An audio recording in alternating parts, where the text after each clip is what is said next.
Hello, we're back. We're always saying we're back, but for everybody listening, it's just the next episode. But I love doing this. So here we are, and we have another, I think it's going to be super fun conversation to share with all of you. And before we start that, I wanted to just do a little woohoo for the learning communities as part of the DFX team's awesome work. They've put together the learning communities through their learning journeys, and it's kicking on, it's starting up. Definitely check that out if you haven't checked that out. I'm sure if you're watching on video, you can see that I have my 12-week-old strapped to me right now. So the three of us, when we can manage it, we'll be jumping in there. And a little birdie told me that we might do some live podcast recordings through that amazing platform. So go and check it out and come and join us. I'm really excited to get that thriving. It's already pumping. Did I miss anything, Trace? Was there anything else that I should be adding in there? No? Yeah, no, I just love that it's really a community, and the idea of community is so very real for us. I think people feel that when they listen to the podcast, and I meet new people, it seems like every week, that say, I heard about you from the podcast, or it seems like you and Corey and Michelle just have such an incredible collegiality. We also did receive this beautiful feedback recently from someone who just shared about how this feels like a space of real safe learning and genuine collegiality, and also that they could see the growth even in your skills alongside their own skills growing. And, you know, I got to just relish that kind of comment and know that it's really amazing and humbling and gorgeous how this is helping therapists worldwide to find community. And so we're growing that community, and wow, it's just so fun. It's the best. The best. Tracy's been on my learning journey since I literally was like, I don't know, 22 years old. There I was, fresh, had no idea what the heck was going on, but Tracy was there to guide me. So I'm so glad that she's there to guide all of us in the wonderful complexity that we get to wrestle with every session, every day.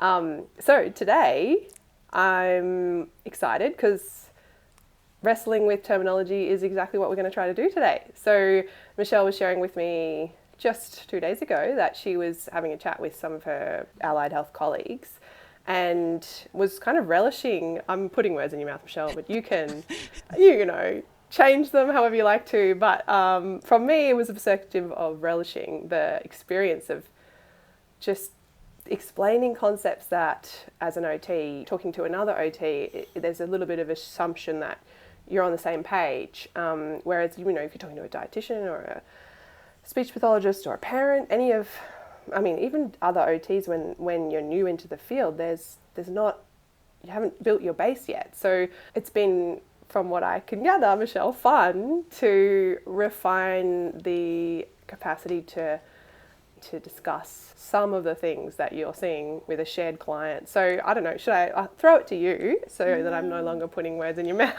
You've done beautifully, Corey. I love the word relish. I'm not sure I would have used that this morning, but yes, I am relishing. It's come about because I've been working alongside two therapists, a dietitian and a speechy. And we've known each other's work separately for a long time. We get on really well together. We're working now on this project, and it was just a really interesting experience for a few reasons. And I get this a little bit, where people might say, oh, I didn't know OTs did that. So I think there's some assumptions based on prior experience, really, of what OTs do. Like, do we just do handwriting, for example? Or are we just interested in, you know, equipment prescription or whatever? So people come from an understanding of what we might do and the words we use based on prior experience.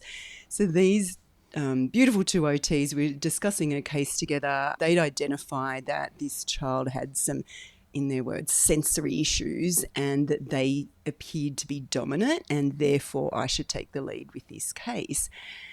And in Wait, just quickly, was it two OTs? No, it's the dietitian and the speechy. Okay. I think I heard you say two OTs, but I thought it wasn't OTs. I thought it was a dietitian and speechy. Dietitian So, and speechy. Yeah. And okay, cool. so they knew that OTs look at sensory issues, whatever that means. Let's talk about that later.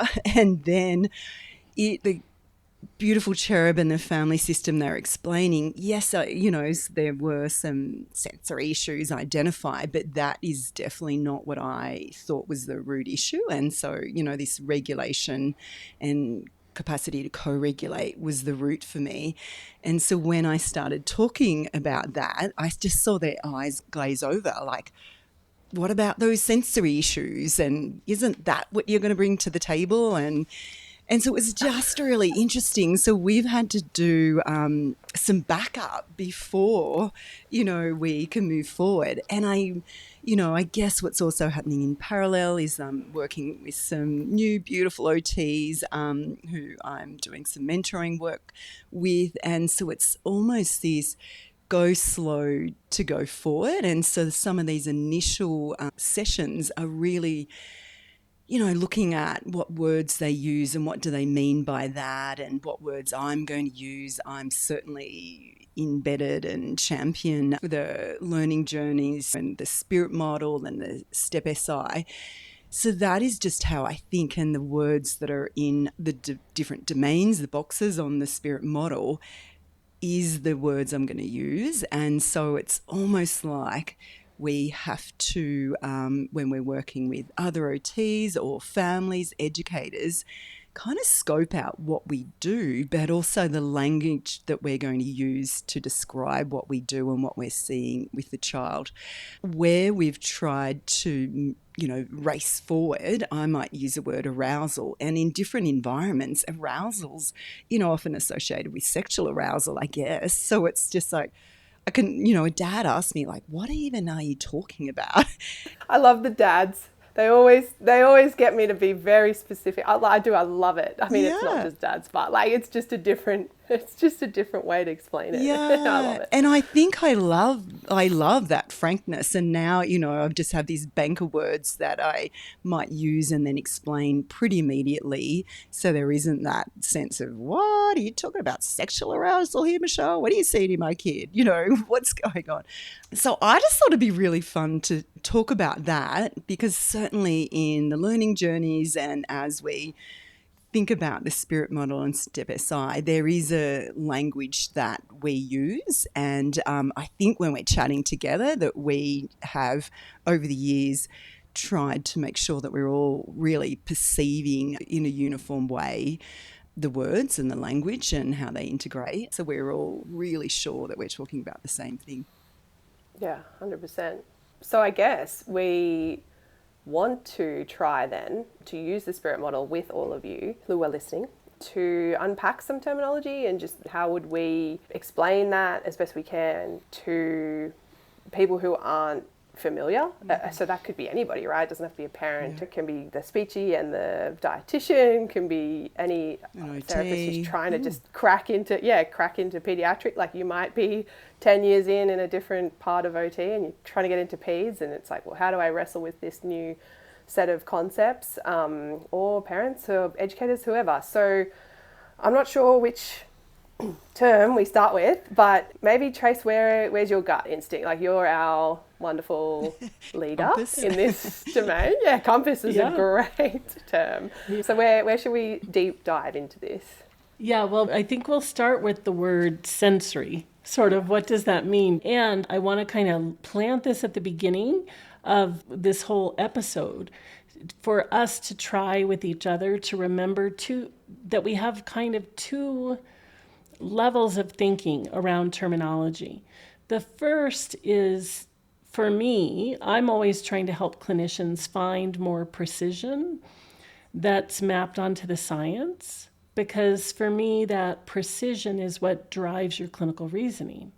I think already in this episode, we feel the flavor of our desire, the three of us in our trialogue, to find precision, because the word sensory from a treatment planning perspective doesn't tell you what you need to do. It doesn't give you any heft. It doesn't give you any insight.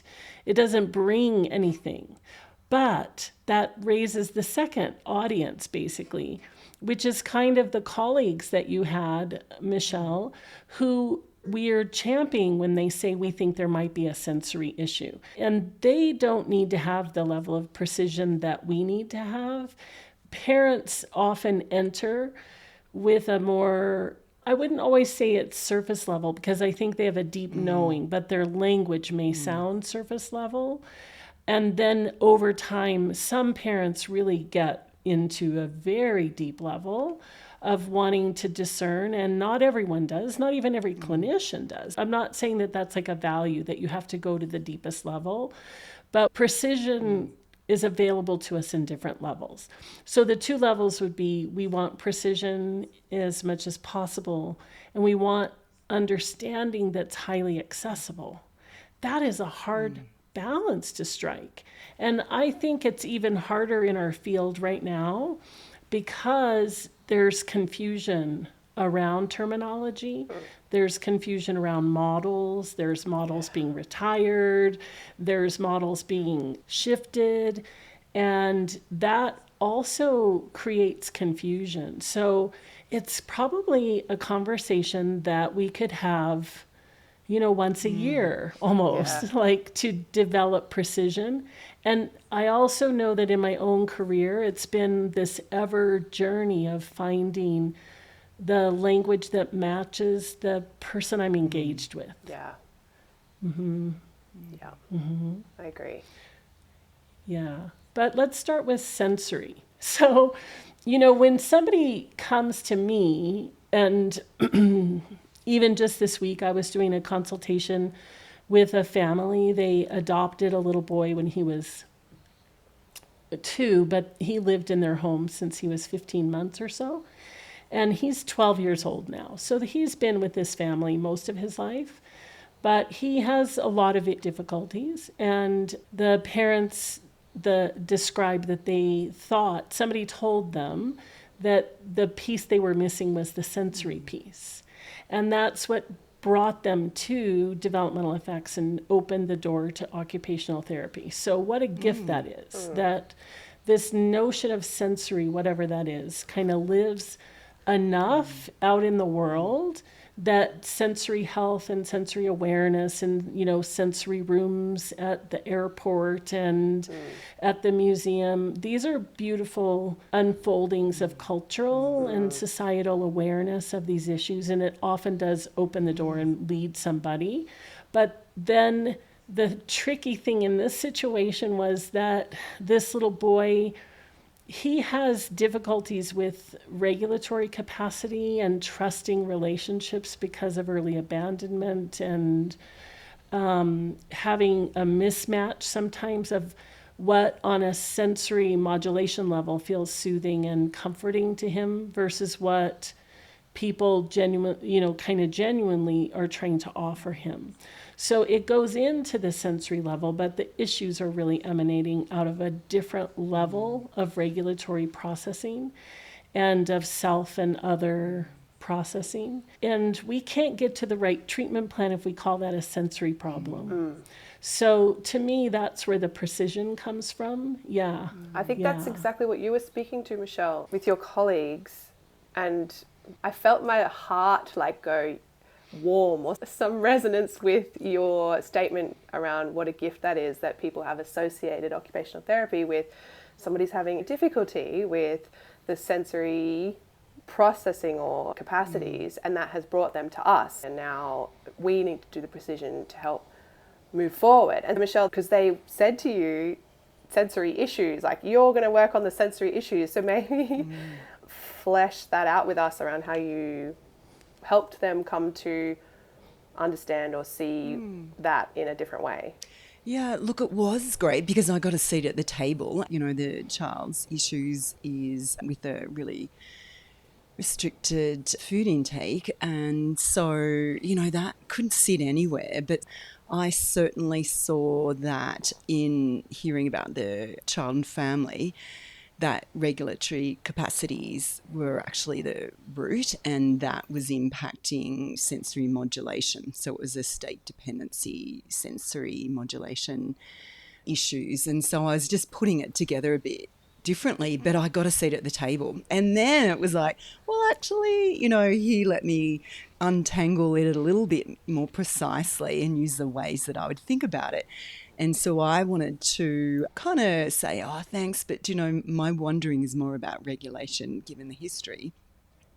And this is how I think about that.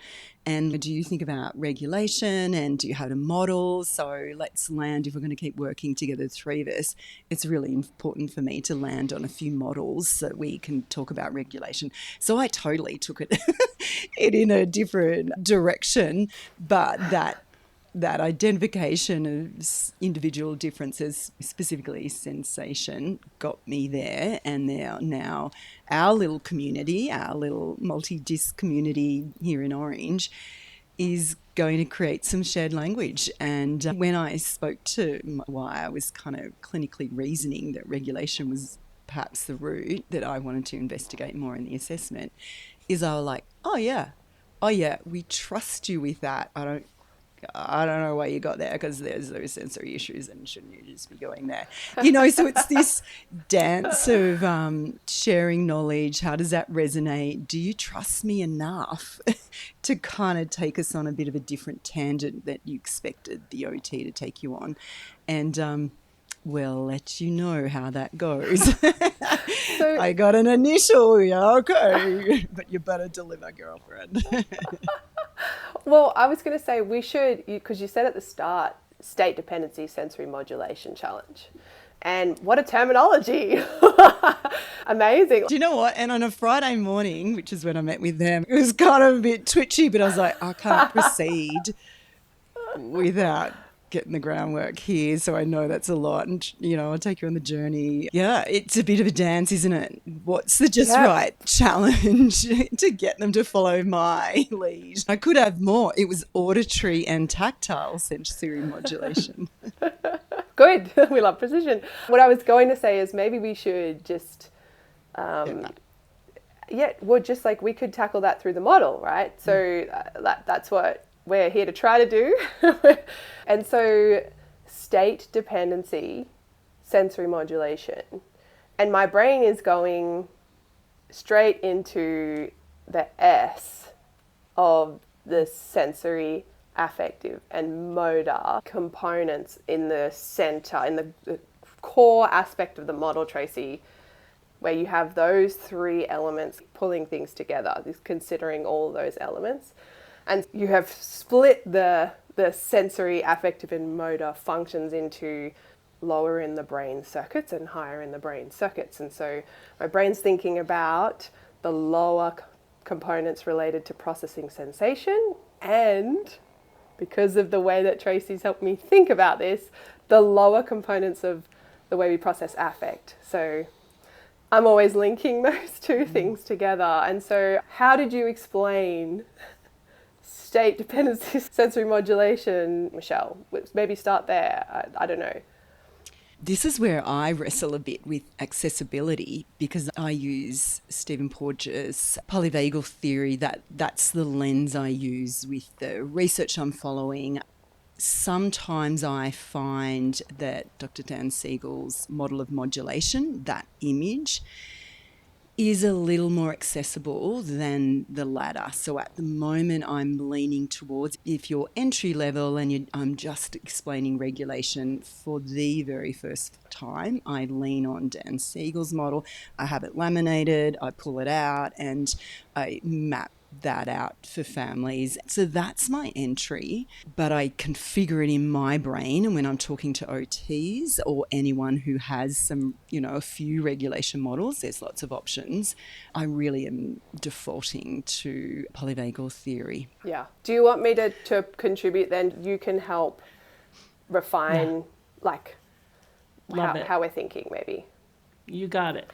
So if I was going to try to do like a similar thing, Michelle, 100% I'm right there with you around using the polyvagal information and science as best as I can to inform anyone I'm working with around what's going on or how do I think about this.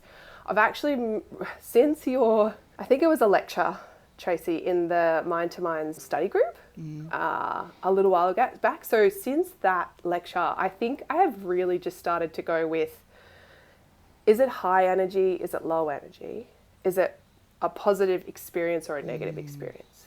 Initially, I was trying to use Deb Dana's ladder. And if people aren't familiar with that, it sort of helps you see the states as a ladder, which, and I could be dead wrong. So Deb Dana, please correct if I'm you're dead welcome wrong on here. anytime. Yeah, please. But I feel like it helps me vision that like there was an evolutionary basis to this process in terms of not lowest, but oldest, right? And useful, but just older in our evolutionary process, is that really shut down immobilization function. And then as you have some progression forward, then you have more of a fight-flight option in times of danger or stress or threat.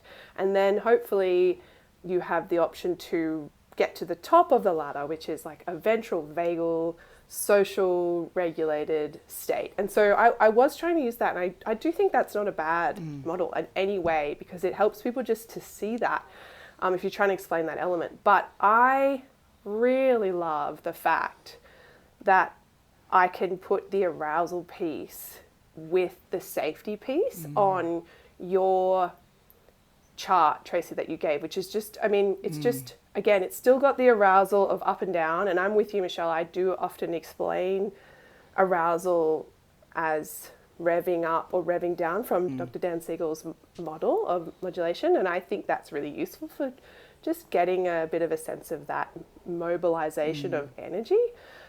But I love the safe and not safe element of your chart, Tracy. So I've started really just being like, and I don't even sometimes use arousal, I just use energy, because if I feel like the person's going to get a bit weird about arousal, I'll use energy. But I like the word arousal because it's more specific. But anyway, so I'll just say to someone like, is this experience high energy and positive? And I'll be like that's play, right? Or is it low energy and positive, like when you read a book or you kind of cuddle to settle down for bed? Or, you know, is it high arousal and negative and not a good experience, and now they are punching their brother? Or is it, you know, low arousal and negative and they have just kind of disconnected? I feel like that's the model I've come to now since that lecture, Tracy. So now I would love you to kind of help us go even more precise here, Tracy. So good. I love it. I love it so much. So there's different parts of this big, vast sensory modulation and regulatory network. I read different things about it, but lately the number keeps being somewhere in the 80 to 85% of our entire neural brain and body resources are dedicated to this set of systems. So it's big, it's not one thing. And when you are with a person asking you a question, or you're with a child in a treatment session, I think you do have to have models that are more complicated than just an over or under model. And you have to begin the journey of precision. So what I want to do before I move forward is I'm going to link this across all of the things we've talked about. I'm going to try to paint a picture if I can. So we're talking about the low route of S and the low route of A in the spirit model right now. And that's because we're talking about sensory modulation, and it's intertwined to the low route of the arousal affective set of circuits. So sensory modulation and affect and arousal are tied together. And the foundation of them is the neuroceptive function that you're talking about, this kind of safety, threat, discernment that happens, and then how that activates the energies of the system in the service of the positive or negative qualities. So the foundation is sensory modulation based, because neuroception is drawn from the sensory modulation matrix, is the word that I think we use most of the time.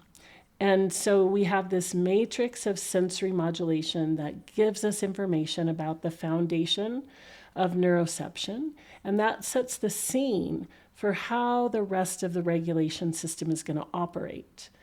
The rest of the regulation system is telling us that that's the adaptive capacity that we're working on.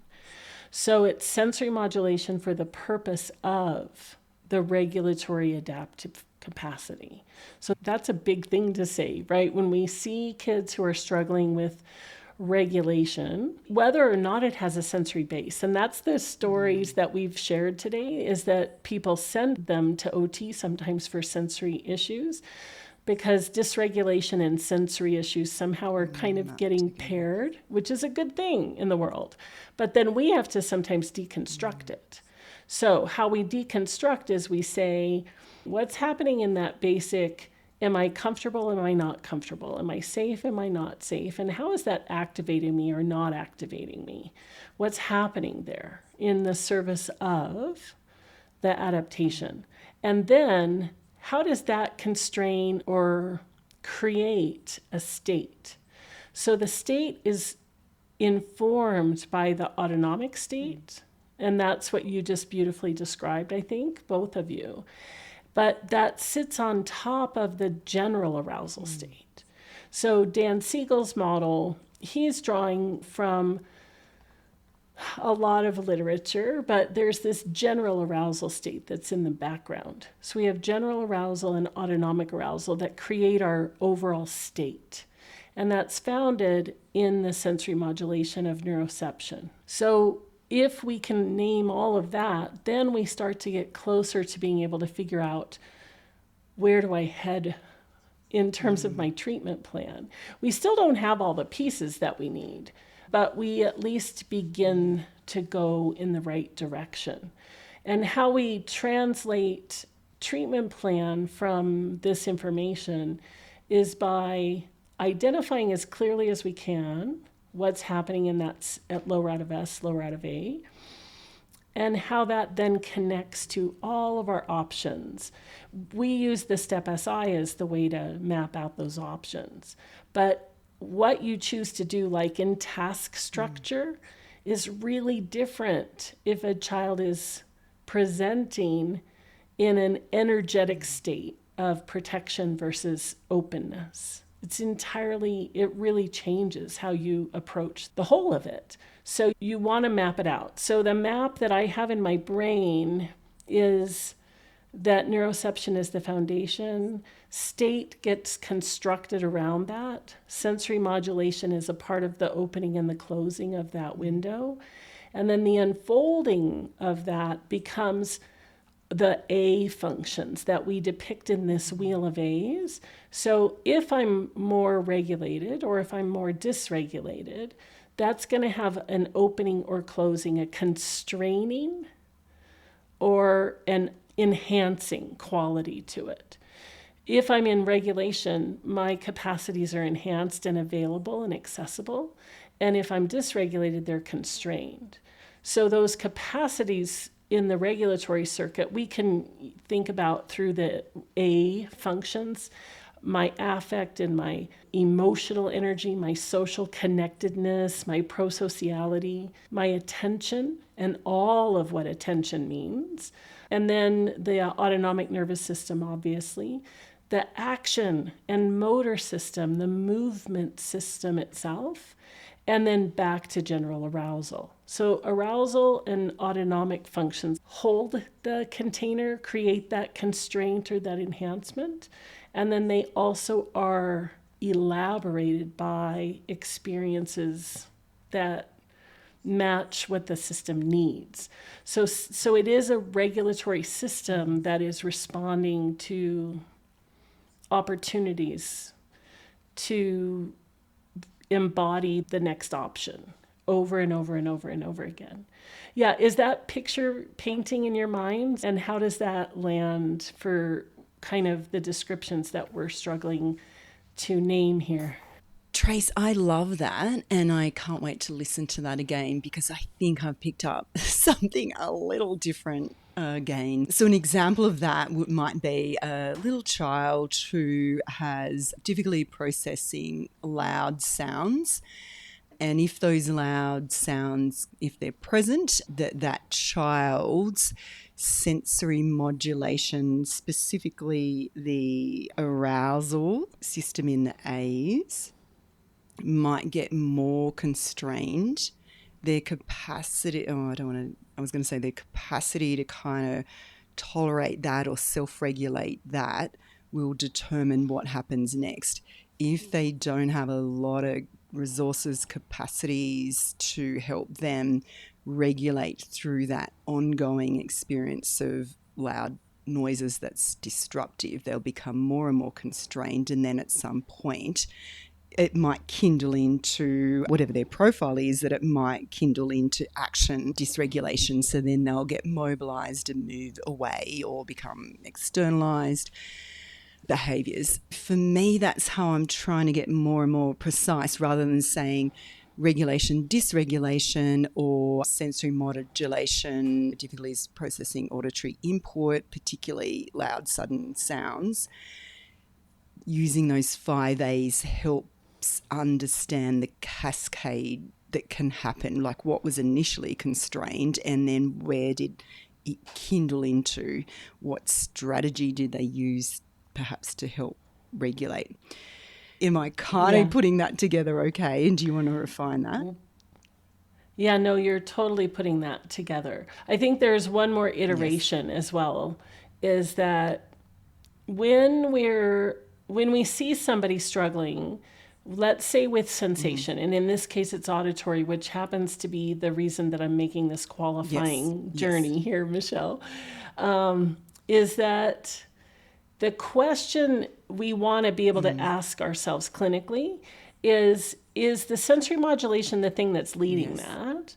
Or is the state, the autonomic state in particular, leading that? Because if a child is in a state where they're not feeling safe and they're feeling more protective, by just the physiology of the way the vagus nerve works, in particular in that case, it's going to make your ear sensitive to sound, because you have to be more vigilant, you are more protective, and your ear, when you're in a state of protection, is no longer a receiver of sound. It's an amplifier and a bouncer outer of sound.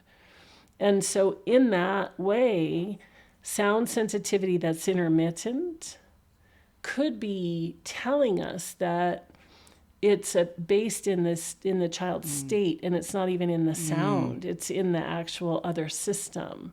And so we need to know that, because that will help us to find the right path forward.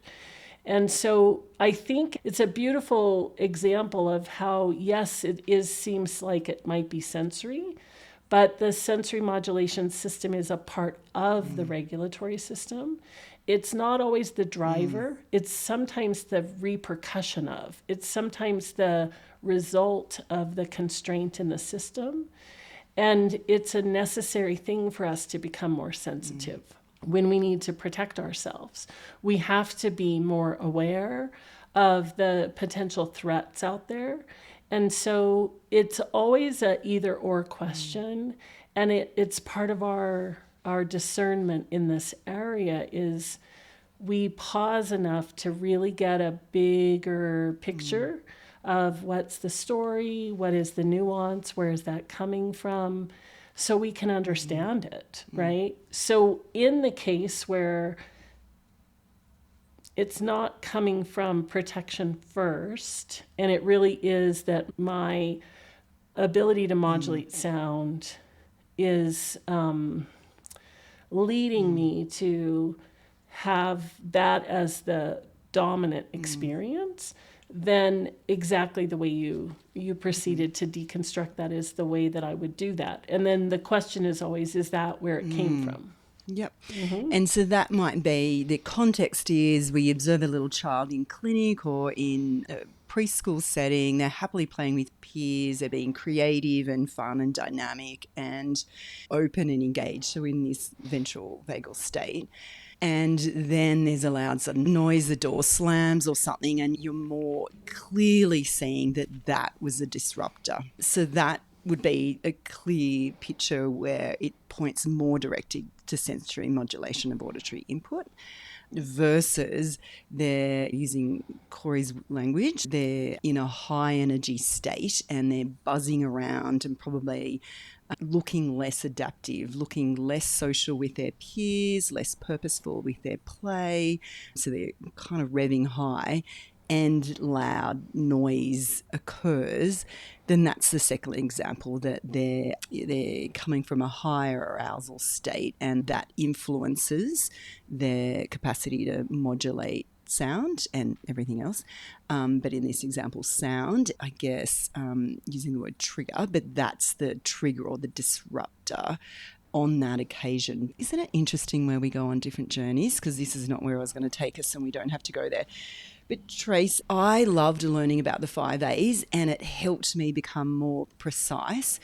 But how do you map these models on? Do you now in your mind come from this polyvagal theory and the regulatory capacities and use the 5 A's to get more precision? Does that make sense? Do they interface together and you can use them cooperatively? I use them a bit simultaneously when I process in my own mind, but that also is because, you know, I've spent a long time integrating this knowledge, and so it's more authentic to me to put them together instead of separate them, because I know that that's how they actually operate, and I think we all know that that's how they operate. But when you're first learning this, you have to do it a bit stepwise or you get lost in it, I think.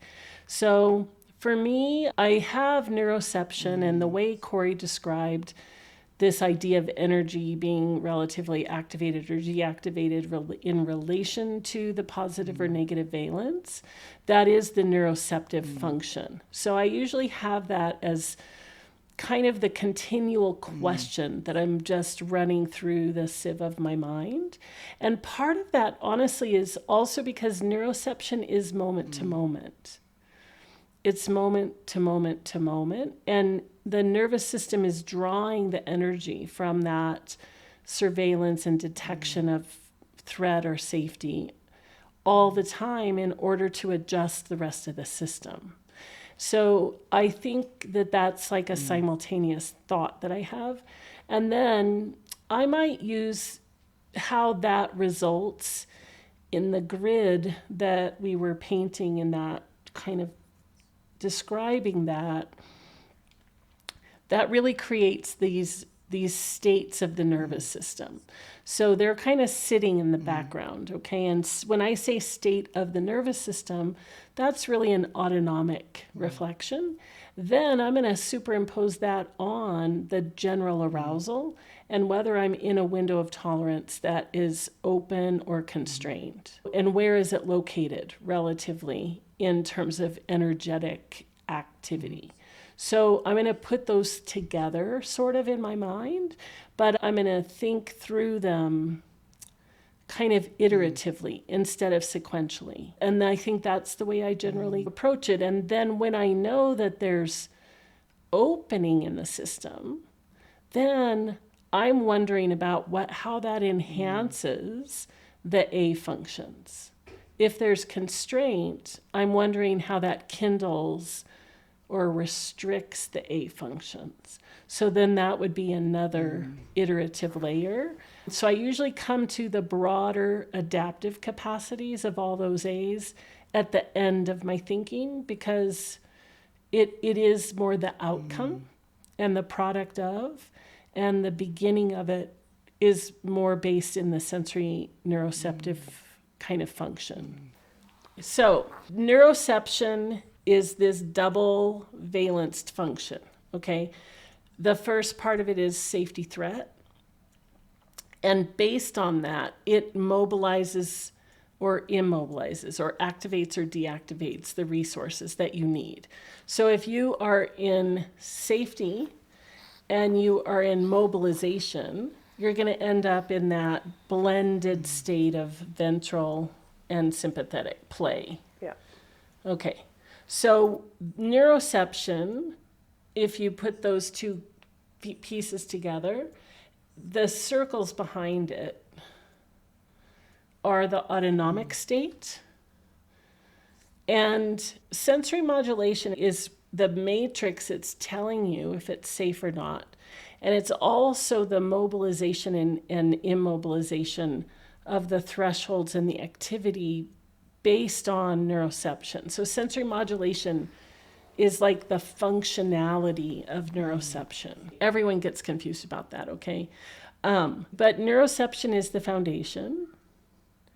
And then the polyvagal states are created by neuroceptive signals. So those kind of are sitting there. Now they're going to operate in relation to generalized arousal, in relation to the window of tolerance, basically. So if the neuroceptive experience is within the window of tolerance, all of the A functions are enhanced. If the neuroceptive experience creates movement out of the window of tolerance, then you start to have a constraint on general arousal, but actually on all of the A functions. And the dysregulation that occurs is in response to that. So it does kind of work in a way like neuroception drives the polyvagal state. And the polyvagal state has to operate within the window of tolerance. So those two things are working in relation to each other. They're not separate, but they work in relation to each other. And they produce the adaptive regulation function in concert together. It's not one or the other, it's both. And then the rest of the way that the A's work is in response to what's happening in that relationship.